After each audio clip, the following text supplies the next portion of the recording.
Over your 3 decades in policing, Phil, must have had some incredible stories, and you summed some of those stories and put them in print in Handcuffs to Handshakes, lesson from 30 years of handling humans. Really, what stories are you telling here? What does this tell? The idea behind the book, and also behind the title for the book, is just to demonstrate that you get a lot more satisfaction from dealing with people, a lot more cooperation when you're dealing with people from a handshake point of view as opposed to slapping handcuffs on them. And the idea is to build relationships each and every time you have the opportunity of doing so.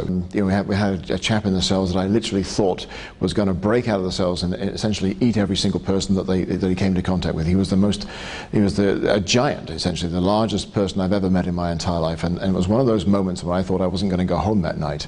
And just by spending time with him and in the end talking to him about what his issues were, we were able to sort of all end up having a safe night that night. And he was really the key to the story, because I realized that when I met him years and years later in New York City, that I had a profound impact on him just because of the way I had dealt with him when he was in our cells.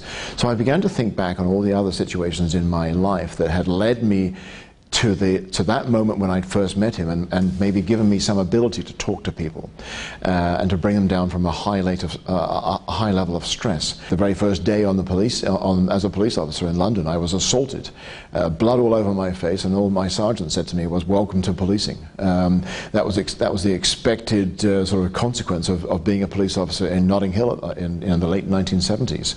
But those may be in the sort of the big lessons for me. Some of the highlights in the book, and yeah, the story of meeting Freddie Mercury. I never dreamed on my very first day as a police officer in Notting Hill that I was going to meet the lead singer of the rock band Queen.